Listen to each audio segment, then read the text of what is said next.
acompaña hoy aquí Gabriela González García, ella es directora justo del programa Juntas y Juntos contra la Trata y Atención a Grupos Prioritarios del Consejo Ciudadano. Gaby, muchas gracias, gracias por estar aquí. Qué problema tan terrible, ¿no? Al que pocas veces se le da luz. Muchas gracias por la invitación, Adela, y por dejarnos poder mostrar a las personas y hacer más visible este delito de la trata, sus implicaciones. Y efectivamente pocas veces se habla de él. Tiene más luz el tema del narcotráfico, aun cuando trata deja más en cuanto a ser más lucrativo y afectar y dañar más víctimas por la sobreexplotación que padecen. Entonces creo que es importante darle visibilidad. ¿Cómo hicieron este reporte anual? Este es nuestro quinto, lo muestro para quienes están viéndonos en cámara, lo pueden encontrar ya publicado a través de la página del Consejo Ciudadano, es el quinto informe anual. Y nosotros nos basamos en recopilar la información que tenemos a través de los reportes que nos hace la ciudadanía, a través de la línea nacional y el chat contra trata de personas, que es único en el país y único a nivel Latinoamérica. Solo está en la Ciudad de México. Está en la Ciudad de México, pero recibimos llamadas de todo el país e incluso llamadas del mundo. Tenemos 5% de llamadas que recibimos internacionales. Y estas llamadas llegan a un centro de contacto donde tenemos un grupo, un equipo de abogadas y abogados, psicólogas y psicólogos, especialistas. En particular, hay para todos los temas, pero en particular contamos con un grupo especializado en trata. Ellas y ellos canalizan estos reportes y a través de lo que nos va arrojando uno, los enlazamos con la autoridad para que se pueda emprender ya un proceso judicial. A veces incluso necesitan el rescate inmediato, a veces necesitan una actuación de mandar una patrulla al momento, contactarlos al 911 y pues también les damos seguimiento en esta parte psicológica por la afectación que se padece en este delito tan grave. Oye, Gaby, a diferencia de años anteriores, este que es el más reciente reporte que publican, ¿qué encontraron a diferencia de los reportes anteriores? La gravedad que vimos, que ya la veíamos como venir asomándose en pandemia, es un incremento exponencial muy fuerte de material de abuso sexual infantil, lo que comúnmente le llamamos como pornografía infantil, que nosotros somos de la idea de usar el término como otras organizaciones de la sociedad civil de material de abuso, porque a veces confundimos pornografía con industria y con un consentimiento expreso en donde a veces el adulto puede... Lealtad es tener la sangre azul, y nosotros sí que la tenemos. No vive ni Cruz Azul, el comienzo de una nueva era, juntos. Por eso se le llama material de abuso sexual infantil, por conectarlo incluso con las autoridades y que esto sea una prueba del delito. Y a diferencia de otros años, nosotros recibimos un incremento del 86% en comparación con el año pasado, exponencial. Uf. Sí. ¿A qué lo atribuyen? Hay varios factores. Por un lado, desde la pandemia fue este aumento de niños, niñas y adolescentes en entornos digitales. El control parental empezó a disminuir y lo que estamos viendo es que en general los grupos de crimen organizado empiezan a desplazarse de actividades. A veces les resulta incluso más peligroso el narcotráfico y entonces empiezan a encontrar en el ámbito de la pornografía un negocio menos riesgoso y mucho más lucrativo. Se han diversificado. Exacto, digamos. Diversifican y además están protegidos detrás de una pantalla con información cifrada, donde pocas veces pues se puede llegar incluso a dar con ellos. Y México, lamentablemente, sí representa a nivel mundial el 60% de la producción que hay en este material de abuso sexual infantil. ¿Internacional? A nivel internacional. 60%. Sí.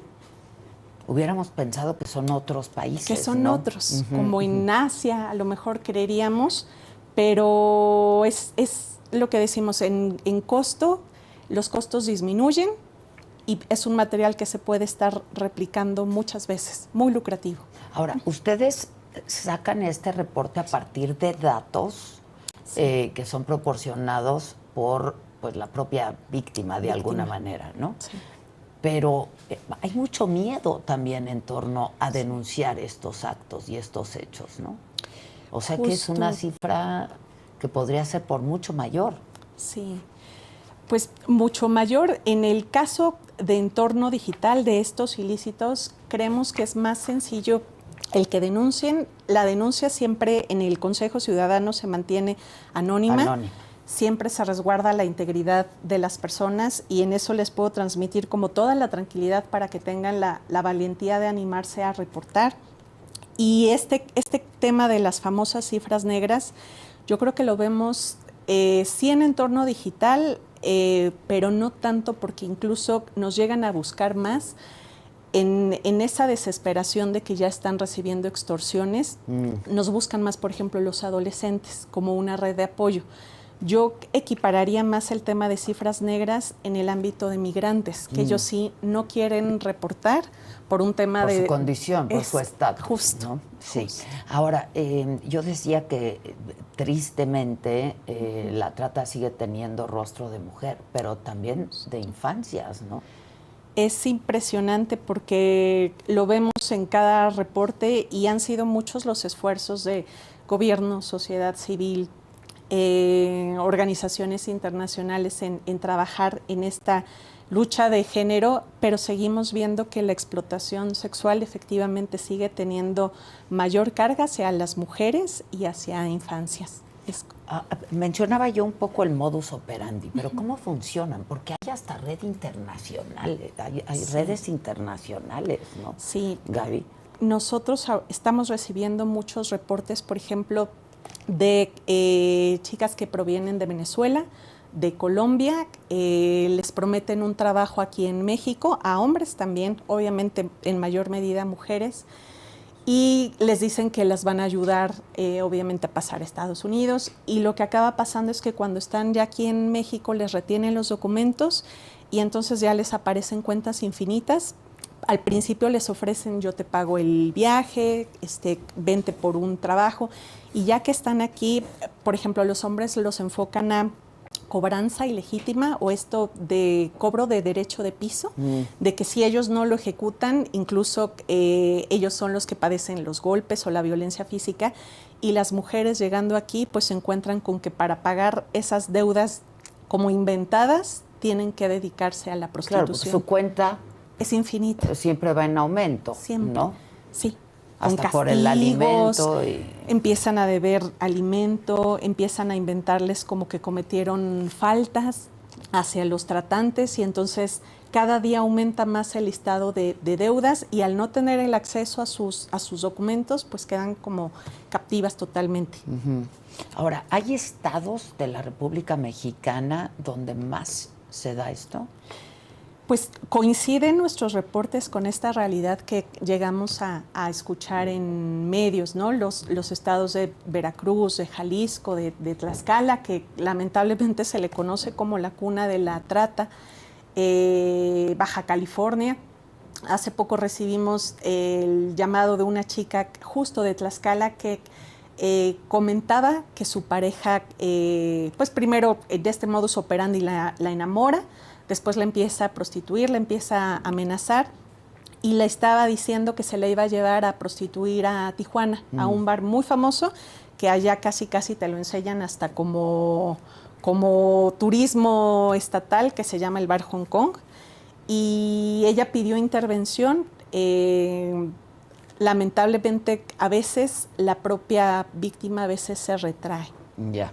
¿Por qué Tlaxcala? Porque de siempre hemos sabido que es un estado en donde se origina mucho la trata. Sí, pues son los propios factores socioeconómicos del estado y muchas veces es un tema también de cultura. Vemos nosotros, por ejemplo, muchas jovencitas que a veces salen, tienen pocos estudios, a veces tienen problemas familiares y empiezan a encontrar en la figura del tratante que las enamora como este sueño de es con quien me voy a casar, ¿no? Cuando él está previo a delatar como esta identidad de tratante, Entonces, para ellas es una oportunidad de una vida mejor, de salir de estados de marginación, de pobreza, y ellas llegan a caer y la mayoría pues son menores de edad. Mediante engaños todo el tiempo, Exactamente, ¿no? mediante engaños. Y ahí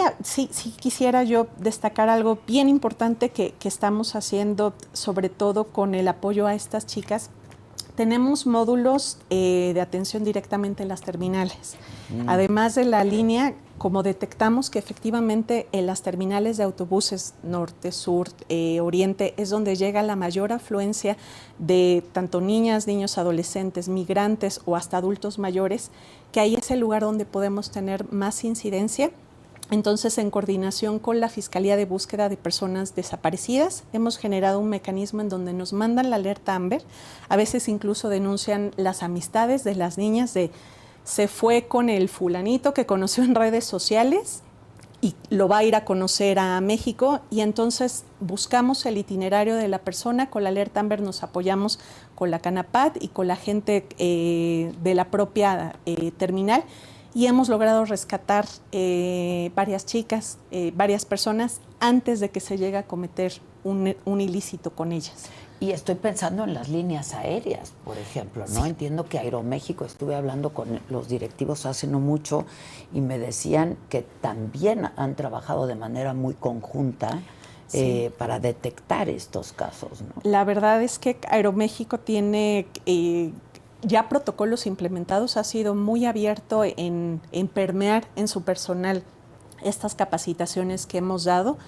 Y si tú te subes a un avión, lo primero que encuentras cuando estás esperando abordar son trípticos contra la trata. Y también ellos nos permiten pasar videos, por ejemplo, a los pasajeros, videos donde anunciamos la línea, que a propósito la doy para cualquier persona que lo requiera. Sí. Es gratuita, es confidencial, es 24/7, es el 855-33-000.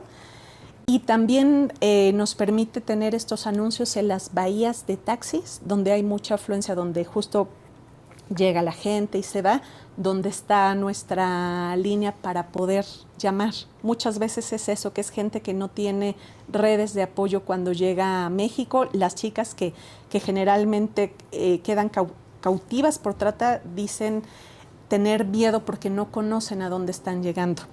Entonces, el ofrecimiento de esta línea es: encuentras apoyo. Si aquí no tienes red de apoyo, apóyate en el Consejo Ciudadano. Ese es el ofrecimiento. ¿Qué es el Consejo Ciudadano y qué hace? El Consejo Ciudadano es una organización civil.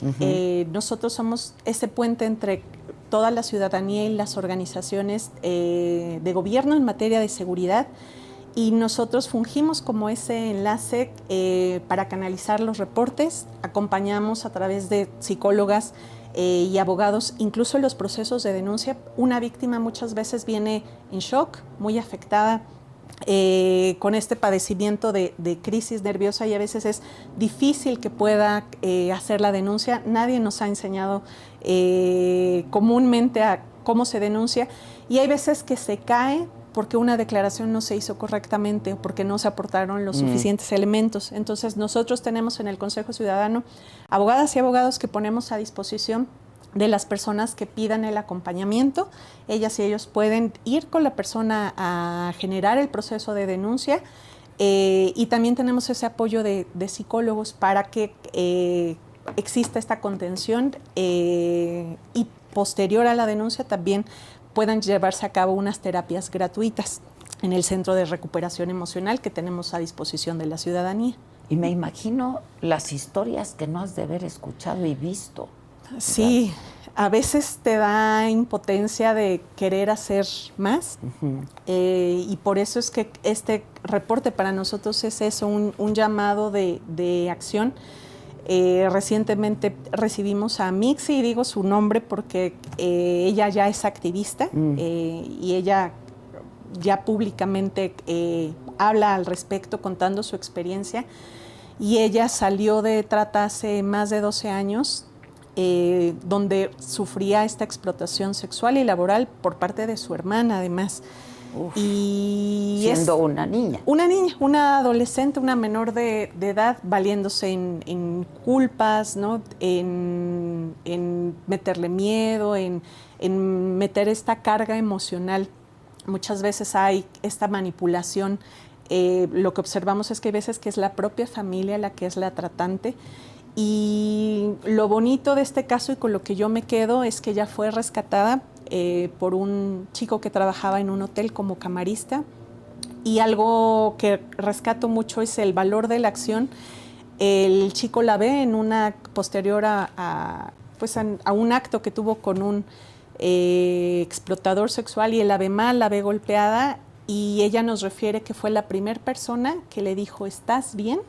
Y en el momento que este chico le dijo, ¿estás bien?, ella cobró noción de que soy un ser humano que merece estar bien, claro, ¿no? Porque a veces juegan tanto con su psique que les hacen creer que no vale nada, que lo merecen, que a nadie les importa. Entonces, el trabajo con víctimas empieza mucho desde el empoderamiento para que recuperen y reconfiguren su propia historia. ¿De dónde es ella? Mixi es aquí. Incluso... ¿De la Ciudad de México? Sí, de la Ciudad de México. Hoy día es activista y pues está colaborando. Y es así como logra salir. Gracias al chico, el camarista la esconde en una habitación. Hasta el día siguiente la acompaña a la fiscalía a denunciar y gracias a eso ella logró salir. Entonces, ¿cuántas y cuántos llegan a denunciar? ¿Qué porcentaje, digamos, llega a denunciar? Se cree que de 100 delitos en trata, 12 denuncian. Nada más. Y ahí lo que sí me gustaría destacar es la responsabilidad que tenemos nosotros como ciudadanía, porque a veces creemos que todo es responsabilidad de la autoridad, cuando la autoridad es el último eslabón de la cadena. Y en realidad, antes de llegar a ese proceso judicial, hay mucho que podemos hacer, como no ser indiferentes, ¿no? Reportar. Por ejemplo, esto ocurrió en un hotel y seguramente ocurre con más frecuencia de lo que pensamos, ¿no? Hay un caso que a mí me movió mucho por el tema de la indiferencia. Fue hace un par de años, de Montserrat, una chica que murió por feminicidio, pero ella originalmente se fue a vivir con el novio, vivía con los papás del novio, y este caso a mí en lo personal me mueve mucho porque de cuando llegó a cuando muere, las cámaras del edificio donde estaba la grababan y se volvió un esqueleto. O sea, era visible que tenía problemas de anorexia, de bulimia. Siempre iba acompañada por su suegra, nunca salía sola. Y en los videos siempre se muestra cómo la suegra la lleva del brazo. Y después de que muere, sale a la luz que era tratada, que por 500 pesos la vendían con vecinos y demás hombres en temas de prostitución. Y su propio marido. Es que ese es el medio de enganche. Muchas veces realmente no hay ni amor, sino que es la manera más sencilla de engancharlas. Yeah. Y ahí a mí me movió mucho porque dije, las señales estuvieron a la luz de todos los vecinos, ¿no? ¿Qué diferencia hubiera sido si alguno hubiera hablado, ¿no? Y hubiera reportado de manera anónima antes de que ella muriera? Ahora, supongo que pues quizá por un lado es la indiferencia, por otro lado es el miedo a denunciar, ¿no? Sí. Porque la trata está muy ligada al crimen, es crimen organizado, pero al narcotráfico, ¿no? Y entonces hay mucho miedo también por parte de la gente a denunciar estos hechos, ¿o me equivoco? No, tienes toda la razón, Adela. Es temor, pero justo es donde nosotros les damos esa certeza y afortunadamente se ha logrado entablar con la ciudadanía esa relación de confianza. A veces incluso nos dicen, es más fácil que a ustedes les muestren cámaras, por ejemplo. Tenemos también módulo en Central de Abastos y a veces dicen, es más sencillo que la gente se acerque con ustedes que con la autoridad. Y el hecho de que no nos perciban como autoridad genera ese vínculo de colaboración o cercanía con la gente y facilita los procesos. Y yo el compromiso que vuelvo a mencionar es que las denuncias y los reportes permanecen totalmente anónimos, quedan como folios e incluso no se proporcionan si no hay una autorización previa de quien lo está haciendo. Ya. Ahora, inmediatamente que ustedes reciben una llamada o algo de apoyo, ¿qué hacen? Se brinda primero la contención, se recaban todos los datos necesarios. En trata hay unos requisitos y unos elementos que legalmente le llaman acciones, medios y fines para determinar que sí fue trata. Si lo es y si se logra recabar todo, dependiendo del alto impacto del delito reportado, se canaliza de inmediato con la autoridad o se manda, lo que te decía en ese momento, una patrulla. Y se inicia el proceso de judicialización. Tenemos ahí un caso... Supongo que es inmediato, ¿no? Sí, es inmediato. Hay un caso que tuvimos, fue anónimo, igual fue una denuncia anónima de un pederasta que estaba... Venta especial online en Sears, con hasta 50% de descuento y hasta 13 meses sin intereses en todos los departamentos, con envío gratis. Hoy día ya tuvo un cambio y ya otra vez está como una unidad dentro de la Secretaría de Protección y Seguridad Ciudadana. Se logró hacer un operativo y se pudo detener a esta persona. Entonces, son los casos que logramos ver de inmediato un resultado. Hay otros que llevan más tiempo y nosotros ya como Consejo Ciudadano ya muchas veces pues no llegamos a saber la conclusión, porque lo que nos compete jurídica, es legal, jurídica. Digamos. Sí, esa ya parte es de la autoridad, pero sí nos aseguramos de generar ese primer contacto del ciudadano. Supongo que lo primero que hay que hacer es separar a la víctima, ¿no? Del victimario. Sí, y son delitos que están siempre como conexos y en este tema de separar a la víctima del victimario, teníamos una reunión ayer con la Coordinadora General justo de Delitos en Materia de Género, la maestra Gema Chávez, y uno de los temas comentados fue que hay veces que incluso la propia víctima otorga el perdón al victimario. Es como la violencia, ¿no? Muchas veces, sí. Y nos han comentado que en los albergues un fenómeno muy peculiar que ocurre es que a veces hay víctimas en un albergue del mismo tratante y las pugnas son por el amor del tratante. O sea, no acaban siendo por el propio delito de la trata, sino que sigue siendo este tema psicológico de pelear por el afecto. Entonces, sin duda de manipulación. El primer paso para abordar estos temas es mucho empoderamiento a la víctima, mucho que tome conciencia de que es una víctima, porque incluso es difícil que se asuman como tal. Entonces hay un trabajo previo, a lo mejor hasta más importante que el legal, de trabajar psicológicamente con las víctimas. Sí, ya que mencionas a Gema, me gustaría citar las palabras de nuevo que dijo Gema, dijo: la trata de personas atenta contra la vida, la dignidad, la seguridad, la libertad y la integridad de las personas. Sí. Me parece muy importante subrayar esto, ¿no? Sí, y le agradecemos que ha tenido mucha apertura. También traen ellos una línea de acercar mucho la justicia a la gente, de que la justicia se deje de ver como algo ajeno, y afortunadamente hemos generado buena sinergia con ella. Ya. ¿Y tú personalmente, Gaby, tienes contacto con las víctimas? No. Supongo que no con todas. No con todas. En algunos casos, como el que te comenté con Mixi, que tuvimos el gusto de estar con ella, directamente es el cuerpo de abogados que tenemos y de psicólogas. En otras instancias, de pronto sí me ha tocado estar en esta atención de primera línea con víctimas. Ya. Y debe ser muy duro, ¿no? Porque las historias son muy duras. Es muy fuerte. Yo ahí tuve una experiencia en un centro de atención a repatriados mexicanos, en esta recepción de migrantes, y es muy fuerte porque también detectamos muchas personas que además ya traen padecimientos mentales, ya traen problemas de adicción.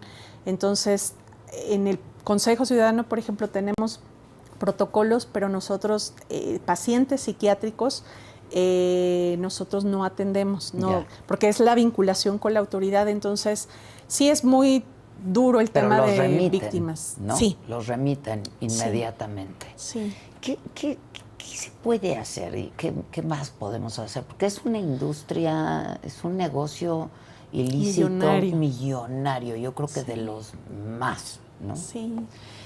Incluso dicen que deja 13 veces más dinero que el narcotráfico.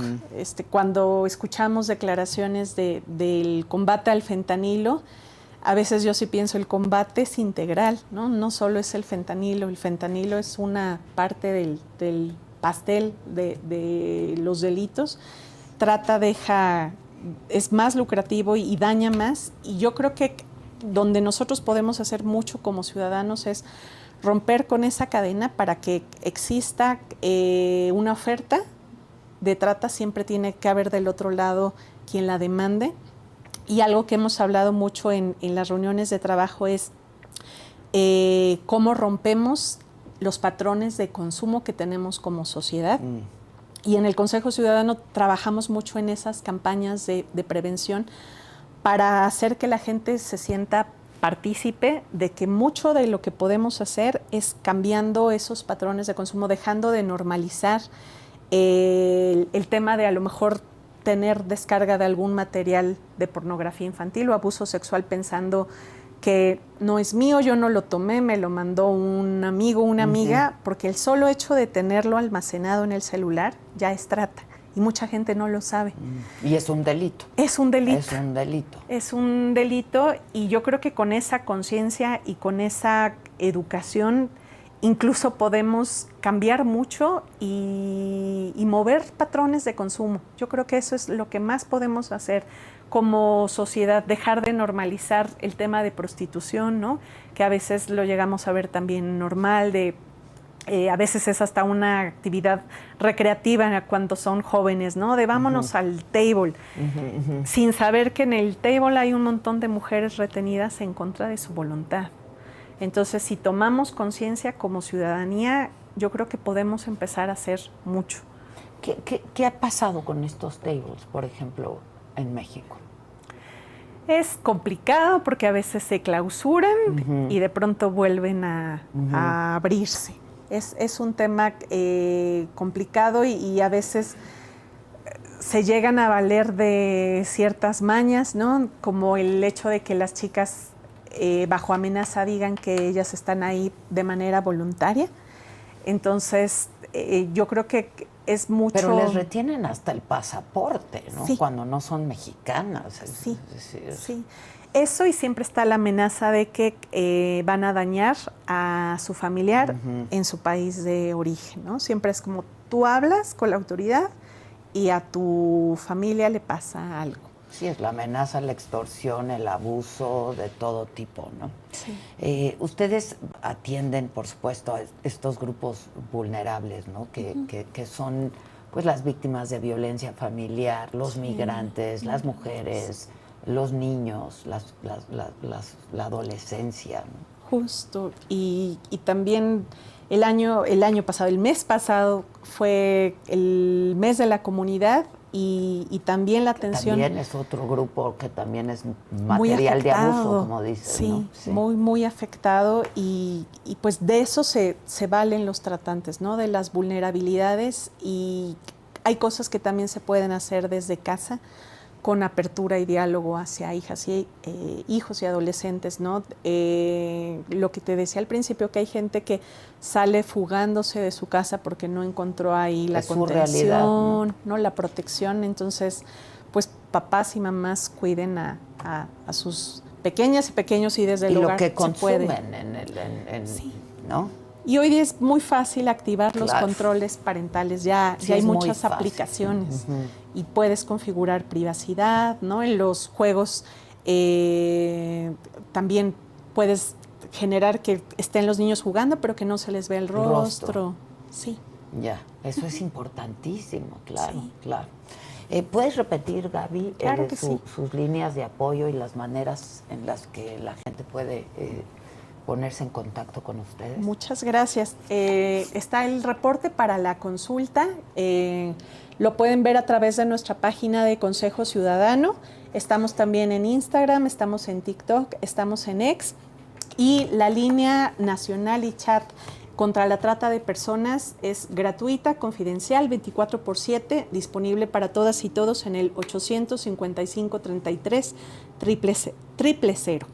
Fíjate que aquí en el chat pusieron una encuesta y dice, ¿qué crees que es lo más grave en el tema de la trata de personas en México?